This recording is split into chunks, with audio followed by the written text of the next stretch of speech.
There's barely a day when there's not something on TV or something on the radio or something in the newspaper that isn't related somehow to our today's world, that is affected by our past.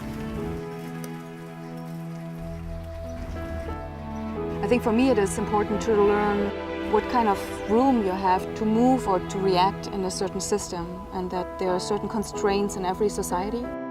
Like my grandparents living in the Nazi time and my parents living in the GDR and being socialized in the GDR. Makes me wonder how you can fit in the structure of a system.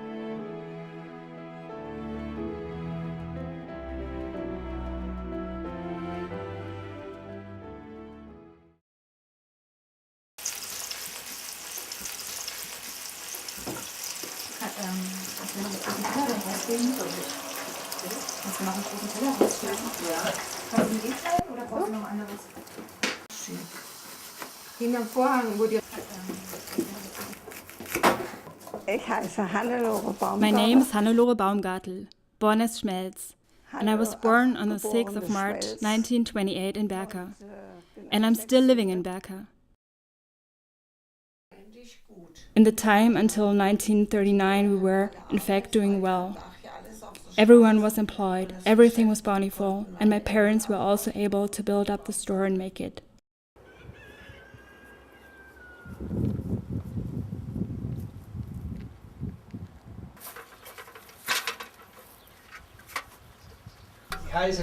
My name is Willy Baumgartel. I was born in 1922 on the 9th of May in the CSR. I now live in Berka on the Werra. I was 18 when I was drafted. I was sent to Russia for 4 years as a soldier. I wasn't a fighter, but it was still a hard job. We would put our helmets on sticks and hold them up to see if they would shoot at us before repairing. We had to practice close combat with a bayonet. We were forced to stab dummies over and over again. It was horrible for me. And something about my grandfather that I've started to think of more is his whole life stories. As he's becoming older, he tells much more of his childhood and of the war experience. And I really appreciate that he's showing this emotional side of him that I hadn't experienced as a child. Elisabeth Walsenau Alt, Karl Schmidt Walter Bariton, Hans Brocke Bariton und Wilhelm Strunz Bass Bariton. Die Sendung ist beendet. I did not need the news that came from the Nazis because they were fake. I was not a Nazi. I was not part of anything. I was in no Hitler organization. I was neutral. In 1939, my father was immediately drafted. I can still remember, it was a magnificent summer day. All of a sudden, my father received an order of emplacement. It came out of the blue, and we would have never thought that my brother, he was 15 or 16, that he would have to go to the war. Hitler later really had delusions of grandeur. That wasn't supposed to happen. Some party secretary comes under Hitler and brings a letter. And with that, the life of my brother was erased. The biggest wish of my parents was that I would take part in the family business, so I could take it over later. And so I started to learn how to be an electromechanic in Kassel. In a certain sense, I was proud that I made it. I was the only girl learning this business. If my brother had returned home, I would have rather learned banking or something like that. That's not who I was. The communism was even worse than Hitler. I was in Russia for 4 years and we didn't fight against the Russian people. Instead, we fought against communism.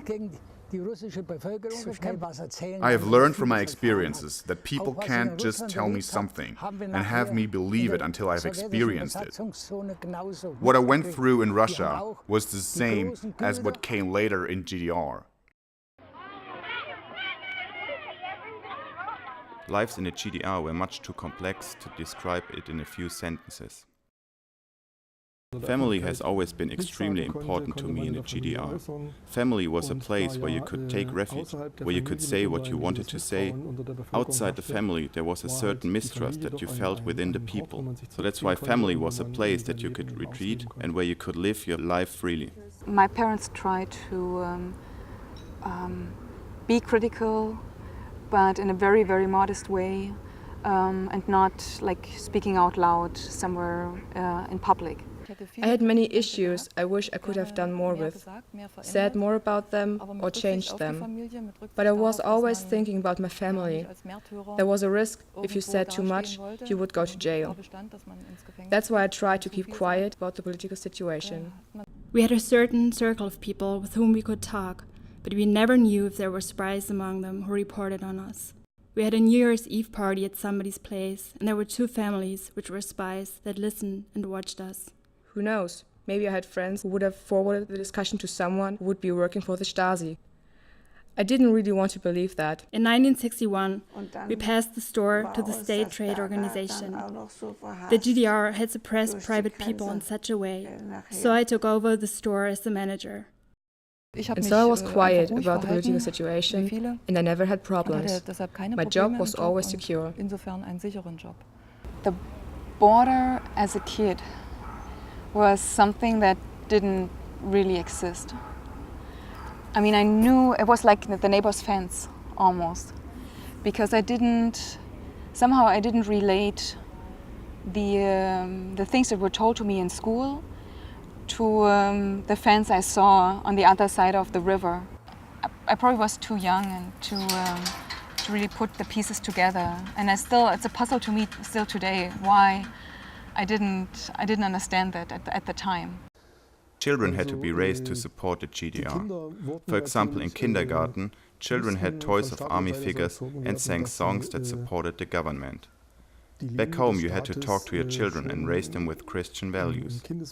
It is difficult to explain or to understand that children were raised in 2 ways. In GDR times, I tried to explain what happened to my kids step by step, so that they didn't believe every word that was said to them by the officials. I told them what was good and what wasn't good.